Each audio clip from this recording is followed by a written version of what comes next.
Buenos días. Mi nombre es Joaquín, soy miembro de la Provincia Nación de Córdoba. Se supone que yo tenía que, fundamentalmente, digamos, presentar lo que es este grupo, esta mesa de trabajo, pero bueno, ayer en conversación con Rafa Elena, me comentaba que estamos teniendo mucho tiempo, digamos, de preparar, que estaba ciertamente solo en esta mesa de trabajo. Entonces esta mañana, pues bueno, pues he averiguado aquí 4 líneas para, además, digamos, de la presentación, intentar introducir o contextualizar el porqué de esta mesa de trabajo en una jornada organizada por la Plataforma Ibérica, en el Centro de Público, la Asamblea y el Colegio Nación, en Córdoba concretamente, ¿no? Esta mañana, digamos, haciendo lectura de algunas cosas, digamos, que tenía archivar en el ordenador.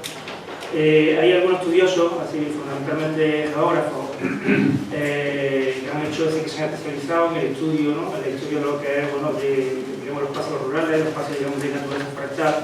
Vienen a coincidir que para, digamos, poder, digamos, entender, poder analizar la historia de los montes públicos requiere, digamos, pues, tener en cuenta, digamos, por lo que es, bueno, pues todo ese, digamos, ese proceso de forma cronológica, ¿no? Que sea posible, digamos, con fase histórica, digamos, pues extensa, que abarcan algunos siglos, ¿no? Yo empezaría, la primera nota es decir, que yo destacaría algo obvio, que yo creo que todos los que hemos leído sobre montes públicos o sobre algo sobre naturaleza y ordenación del territorio, ya todo el mundo sabe, ¿no? Los procesos de desamortización que hubo, el llamado fundamentalmente y demás, que se inicia, como ya sabéis, o que ya sobre todo finaliza en el siglo XIX, aunque en algunos casos llega hasta 1926 y demás, supone una gran pérdida, bueno, por todo, digamos, ese porcentaje que había de montes de estado, de montes comunales y demás. Bien es cierto que ese proceso de desamortización no es homogéneo desde el punto de estado.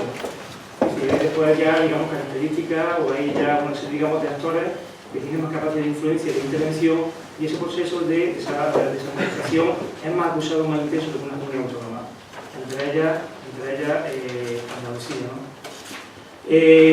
Damos un salto en el tiempo y nos situamos, un salto importante, y nos situamos en los años 50. Concretamente, bueno, si me permitía, aquí en Andalucía, en Córdoba, sobre todo, digamos, porque digamos, referencia de primera mano, ¿no? Bueno, de lo que uno, digamos, pues, conoce algo más, ¿no?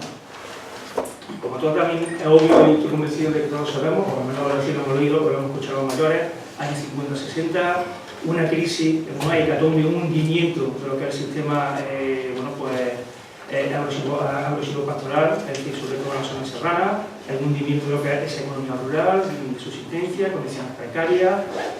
Eso son años 50-60. En ese momento, bueno, pues ya había, bueno, pues digamos, un desequilibrio claro y patente, especialmente en algunas comunidades autónomas como Castilla-La Mancha, Extremadura, parte de Levante y Andalucía, a favor de la propiedad privada, ¿no? Se buscan alternativas, como ya digo, y en el caso de Andalucía y de otras comunidades autónomas como Castilla-La Mancha, estoy viendo a Vicente y hablamos de estas cosas en su momento, al final, bueno, pues se da un proceso de privatización, de repartición del territorio, fundamentalmente con fines cinegéticos. Eso supone en gran medida, bueno, pues digamos, una modificación desde un punto de vista funcional, desde un punto de vista espacial y desde un punto de vista del uso de extensísimas zonas del territorio, que, insisto, es decir, se acentúa especialmente en comunidades autónomas como Andalucía, donde hay un vaciamiento de población, donde hay grandes extensiones que fundamentalmente están en manos privadas. Esa privatización del territorio, de esos espacios rurales, de esas vastísimas extensiones de naturaleza forestal, como ya digo, es decir, llegamos a extremos insospechados de privatización cuando aparece a finales de los años 70, y curiosamente, si no recuerdo mal, Rafael me puede corregir si no, fue en una finca pública en Jaén, aparece el cercado cinegético. Entonces, hay que sumar, insisto, es decir, lo que es, digamos, esa elevada proporción de fincas en manos privadas, y ahora aparece la cerca cinegética. La cerca cinegética viene a ocupar, robar, sustraer, apropiarse indebidamente de la red de caminos, independientemente de la titularidad y de la gestión a la administración que corresponda, ya sea foral, ya sea diputación, ya sea comunidad autónoma o ya sea ayuntamiento.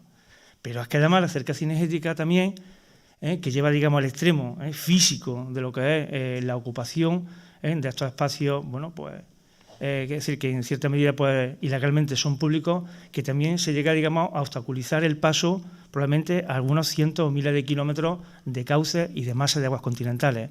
Especialmente, insisto, en esas comunidades autónomas que viene a coincidir con la mitad sur, donde se concentran los grandes cotos de caza, que entre otras cosas hay un auge, de tal manera que incluso al día de hoy se sigue hablando, digamos, de una dicotomía entre la actividad cinegética, la menor, que parece que está en una perenne y siempre crisis, ¿no?, la caza menor, por razones, sí, por una serie, digamos, de razones, y en auge, aunque ahora mismo parece ser que está, digamos, en stand-by, un poco estabilizada la caza mayor, que es donde parece, donde hay, bueno, por un valor añadido y donde realmente, pues, se mueve buena parte del dinero que dice que mueve la actividad cinegética en el conjunto del Estado, ¿no?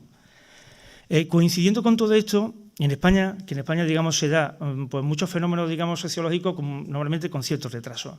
Porque, bueno, pues, por razones obvias, pues venimos, digamos, pues, con un retraso cultural, intelectual, y aquí, bueno, pues viene ese fenómeno que ya estaba afianzado en otros países anglosajones, especialmente en Estados Unidos, de lo que es una sociedad que viene, digamos, de esa estructura, ¿no?, y de esos estados donde se ha implementado el estado del bienestar, donde se han establecido unos horarios de trabajo, donde se establece lo que es y se da a conocer conceptos nuevos como es el tiempo libre, tiempo de ocio, y eso al final se traduce en lo que es pues, un segmento de la población que demanda espacios de recreación, espacios para esas actividades al aire libre.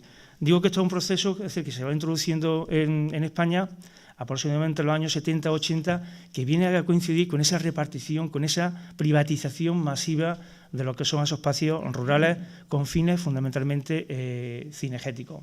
Y que insisto, especialmente acentuado aquí.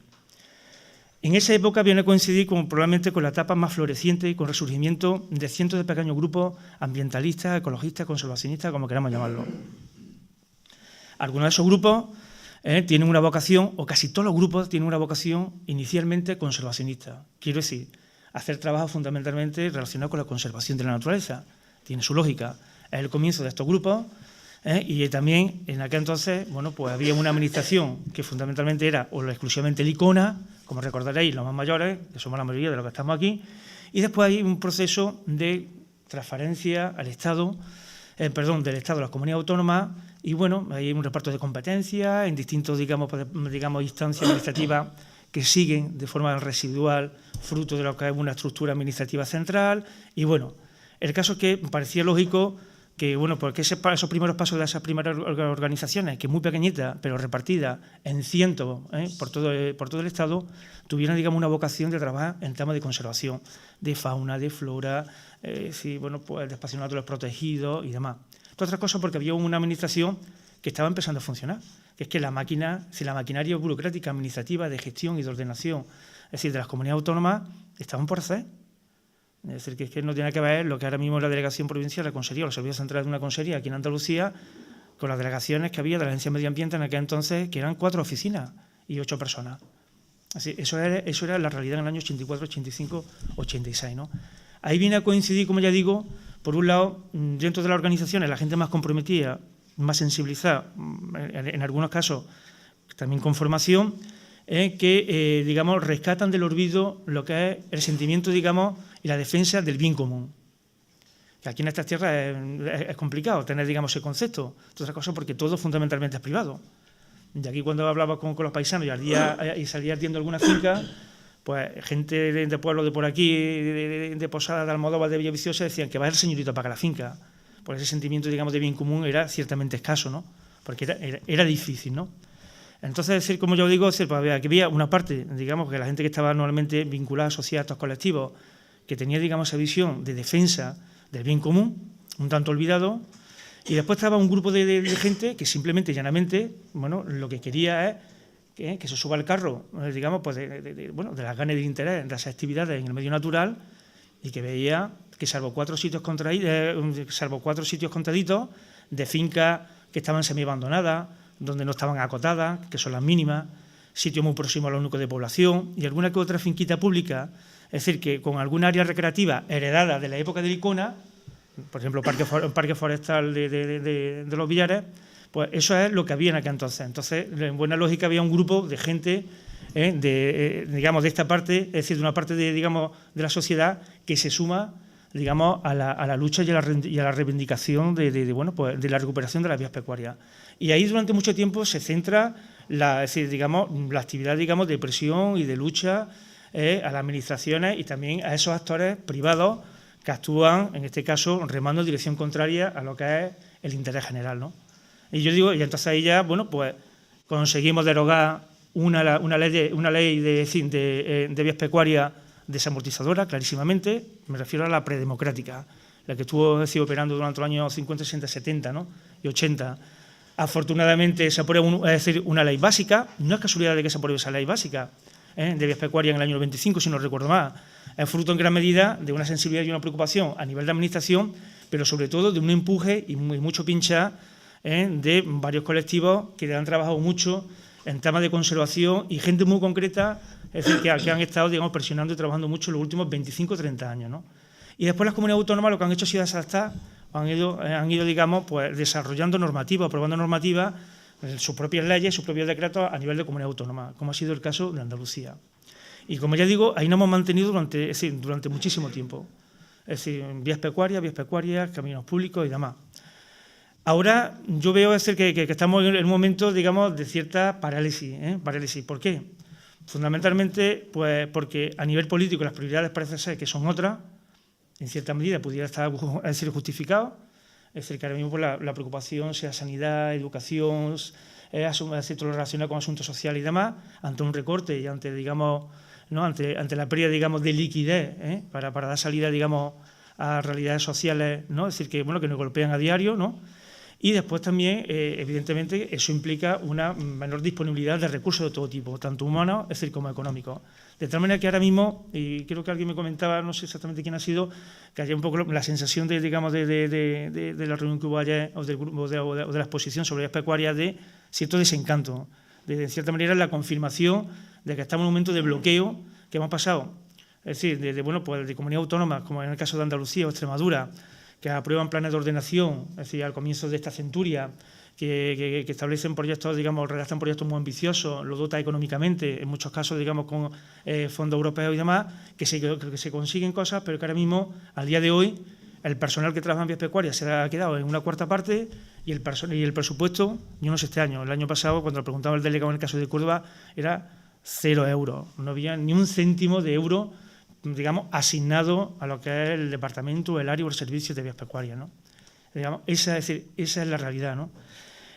Mientras tanto, yo creo que todos, inconscientemente, hemos tenido un tanto olvidados los montes públicos, en el sentido de que, vale, la verdad, la desamortización y demás. Bien es cierto que después de las poquitas cosas que hizo el dictador Franco, este señor, yo me sumo que será inconscientemente, digamos, de casualidad, pues se creó el patrimonio forestal nacional y eso al final compensó en algunas comunidades autónomas digamos, esa desamortización, de tal manera que aquí aproximadamente el año 30 y poco, aquí en el conjunto de Andalucía no había más de 150.000 hectáreas de titularidad pública, fundamentalmente del Estado, y en casos puntuales de ayuntamientos, y se pasó en cuestión de 10 o 15 años a unas 300.000 hectáreas. De todas maneras, eso se ha seguido aumentando, de tal suerte que hoy día, aunque pueda sorprender, en el conjunto de Andalucía, de fincas de naturaleza forestal, bien de ayuntamientos o bien de diputaciones, y fundamentalmente, en este caso, de la Consejería de Medio Ambiente, supera con creces el 1.200.000 hectáreas. 1.200.000 hectáreas. Estamos hablando de muchas hectáreas. Estamos hablando de que el principal terrateniente, y esto entre comillas, es la propia Junta de Andalucía, entre comillas lo de terrateniente, quiero decir, ¿no? Entonces, claro, sorprende, y muchas de estas fincas, pues están localizadas, un rosario disperso en el conjunto de Sierra Morena. Sobre el papel, como sabemos todo, el papel aguanta todo. Y de la primera, incluso en periodos predemocráticos, se reconoce de que hay una demanda de espacios y de áreas recreativas, de espacios para recreación, para actividades. Lo recoge el propio ICONA en el plan de desarrollo que asume el ICONA en el año 72. Es decir, lo desarrolla y fruto de ello, en el caso de Córdoba, y perdonadme que lo pueda, digamos, que lo circunscriba, digamos, a la parte, digamos, que más conozco, pues el parque de los Villares, el aula de la naturaleza del Olivarejo y poco más, ¿no? Es Eso en el caso de Córdoba y me supongo que en el resto de las provincias exactamente igual. En el año 89 se aprueba aquí un documento que es referencia, que es pionero y que marca un antes y un después, no solo en Andalucía, sino en el resto de las comunidades autónomas. Porque hay que reconocer que Andalucía, con todos sus defectos, con todas sus limitaciones, para hartarnos de hablar, pero la verdad que ha sido la avanzadilla en política de conservación comparativamente a otras muchas comunidades autónomas. Eso hay que decirlo, ¿eh? Pues en el año 89 la Junta de Andalucía aprueba el Plan Forestal Andaluz, un documento muy ambicioso donde hubo una participación social muy importante, fundamentalmente de grupos ecologistas de la provincia de Huelva, de Cádiz, la antigua cepa, gente activísima, gente muy preparada, que había una comunión muy buena con lo que era la incipiente administración ambiental en Andalucía en aquel entonces. Y se aprueba el Plan Forestal. De los 10, digamos así, objetivos básicos, el 8 habla concretamente y específicamente de la conveniencia, de la necesidad de compatibilizar y de armonizar la actividad recreativa, el ocio, con el resto de los aprovechamientos tradicionales del monte. No se hizo gran cosa. Bien es cierto que el plan forestal como tal se ha desarrollado, pero probablemente ni a un 5 o un 6%, 25 años después. De hecho, en estos momentos estamos inmersos en una revisión de lo que es el plan forestal, tanto de la organización ambientalista como de la propia Junta de Andalucía. De hecho, a instancia de la Junta de Andalucía. Posteriormente se aprueba la Ley Forestal y el Reglamento Forestal, que como aparece en la web de ADES Alhambra, Manolo bien lo sabe, bueno, pues ahí queda bien claro, no tanto, primero aparece en la Ley de Monte, la ley básica de monte, de ámbito estatal. Después aparece en esa normativa, en el caso de Andalucía, la Ley Forestal del año 92. Aparece también de forma más nítida y más clara, y yo creo que sin ningún género de duda, en el Reglamento del año 97, donde se reconoce pues, ese uso público que se debe hacer, fomentar y potenciar en la medida que sea posible, compatibilizando con otros aprovechamientos y en el marco de algunos de los instrumentos de planeación, de planeamiento y de ordenación, que también viene establecido en la normativa, que son los planes de ordenación de recursos naturales, los planes técnicos. Ahí se tiene que organizar, se tiene que ordenar todos los aprovechamientos y todas las actividades, se tiene que compatibilizar. ¿Qué ha pasado? Que normalmente no se ha compatibilizado. Nuestra impresión, digo nuestra impresión porque yo creo que esto es fruto un poco de la reflexión que hacemos la gente que estamos aquí viviendo en Córdoba, en Andalucía, donde lo que vemos son placas de cotos de caza por todos lados, ¿no? La impresión es que al final, pues, porque en la propia filosofía y letra de la ley de caza, que buscaba un planteamiento de intentar, digamos, pues lo que había sido una actividad cinegética, por un lado de subsistencia, o una actividad cinegética aristocrática, de carácter social y demás, pues intentar, digamos, universalizar, posibilitar el acceso a la caza mayor y a la caza menor a cualquier persona. Y de esa filosofía, entiendo yo, esa es la que se cuenta, esa es la que se proyecta. Pero yo creo que hay otra también. Es la propia imposibilidad, la deficiencia que tiene la propia administración para gestionar una vastísima superficie que está bajo la tutela, en este caso, de la Consejería de Medio Ambiente. Y entonces lo que hace es reducir a la mínima expresión lo que es pues el uso y la funcionalidad de esa finca. No es lo mismo, un parque natural con 300 propietarios que un parque natural con 15 propietarios y que cada propietario tenga una finca de 10.000 hectáreas. No es lo mismo. Eso facilita extraordinariamente la labor de gestión a la Consejería de Medio Ambiente. Tú te tienes que sentar a hablar con 15 propietarios que no tiene que ver que sentarte en un consejo de participación, como ocurre en el Parque Nacional de Sierra Nevada, donde hay entre alcaldes y el resto de participantes y actores del orden de 60-70 personas. Eso es mucho más difícil, digamos, de llegar a un acuerdo y de poder avanzar, de que sea operativo el trabajo, ¿no?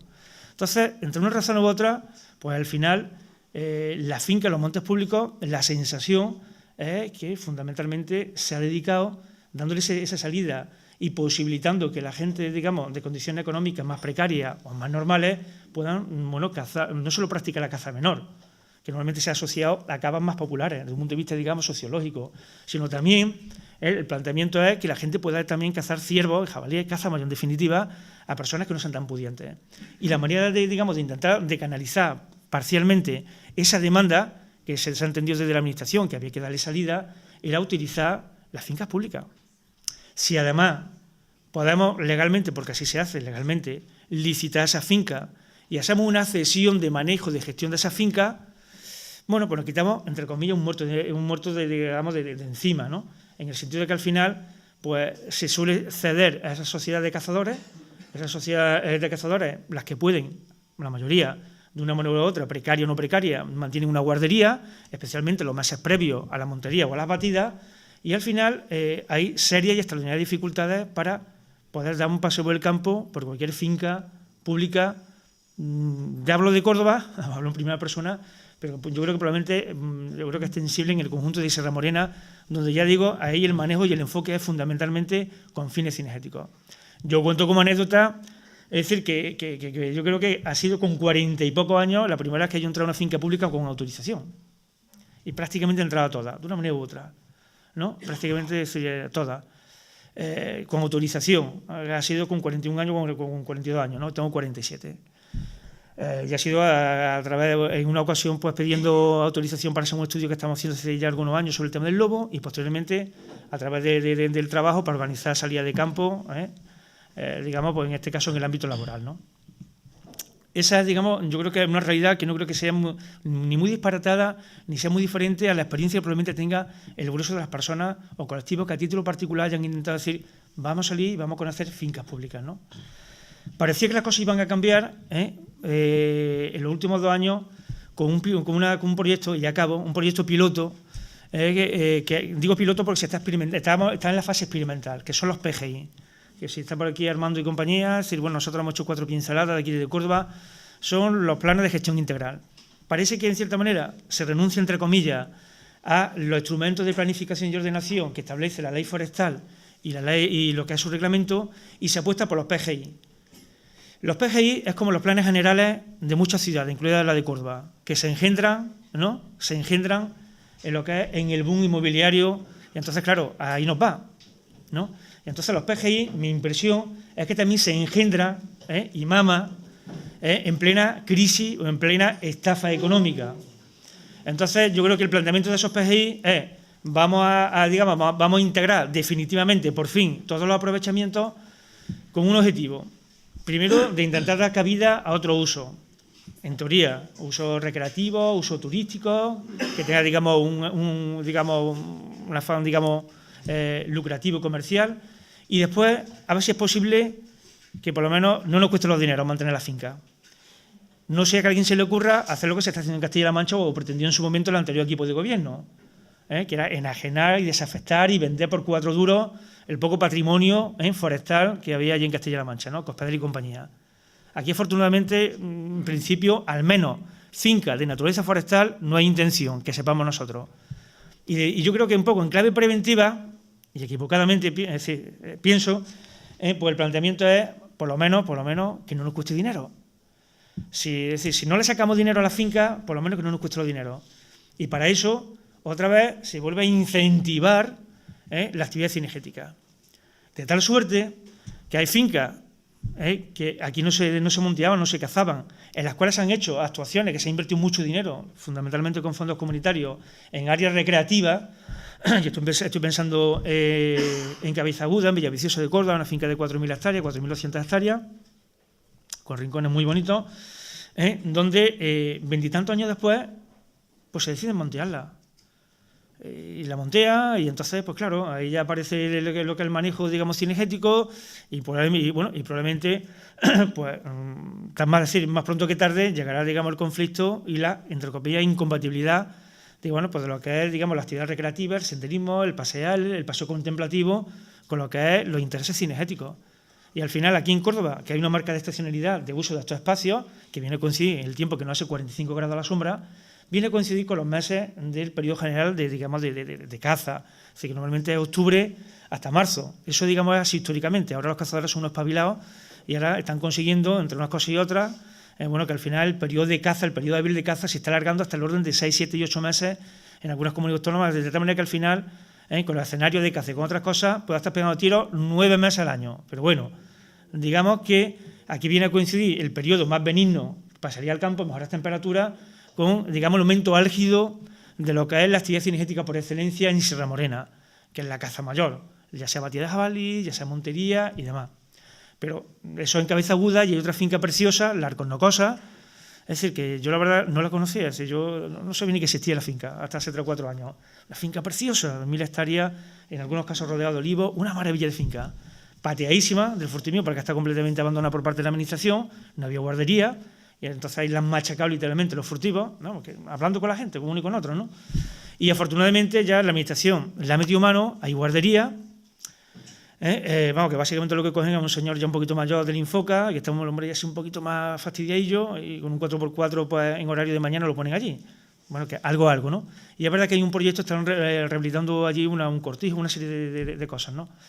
Pero, como ya os digo, esta finca, si no han cambiado de opinión, y mira que lo hemos intentado, no se cazaba legalmente desde que lo adquirió la administración, y ahora parece ser que se le están replanteando muy seriamente, bueno, pues restablecer la actividad cinegética en esta finca. Cuando una finca muy chiquita, muy bien localizada, 1000 hectáreas, sitio maravilloso que para actividad recreativa, entonces, claro, cuento todo esto porque ese es, digamos, un poco, digamos, el caldo de cultivo de esa reflexión, es decir, que, bueno, que aquí en Córdoba hemos hecho en los últimos 2 años, decir, bueno, caminos públicos, vías pecuarias, todo lo que tú quieras, pero oye, pero que están esas fincas y que yo creo que habrá colectivos cinegéticos y más de una persona de la administración que se estarán hinchando de reír de hace muchísimo tiempo como diciendo, vosotros entreteneros en las vías pecuarias, pegaros ahí contra la pared un año tras otro, que es decir, que la gestión ahora mismo, la llamada al día de hoy, que yo sepa, solo hay, en el caso de Córdoba, y perfectamente extrapolable al resto de las provincias, digamos, insertadas en Sierra Morena,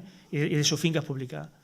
Ahora mismo que yo sepa, hay dos fincas públicas de las 57.000 hectáreas, que son unas pocas, aquí en la provincia de Córdoba, que son 2 reservas ecológicas. Una de ellas finca chiquita que hay aquí al lado de los Arenales, muy cerquita de Córdoba, 20 minutos, muy bonita, entre el río Guadaluño y el río Guadiato, escasamente 400 hectáreas. Y después, si no recuerdo mal, la Vegueta del Fresno, que está digamos, en la zona de máxima, de máxima protección del Parque Natural de Cardeña-Montoro, donde para entrar se requiere autorización. Hasta donde yo sé, son las 2 únicas fincas donde teóricamente la actividad cinegética está considerada incompatible. En el resto, al día de hoy, bueno, pues el principal aprovechamiento y la orientación y el manejo de la finca es fundamentalmente cinegético. Es decir, esa es la realidad. Y ya digo que, bueno, pues de ahí, digamos, pues parte la idea, digamos, de que eso al final se concretara en esta mesa de debate, en esta jornada aquí en Córdoba, ¿no? Y ya está, y no sigo porque sí, me he venido arriba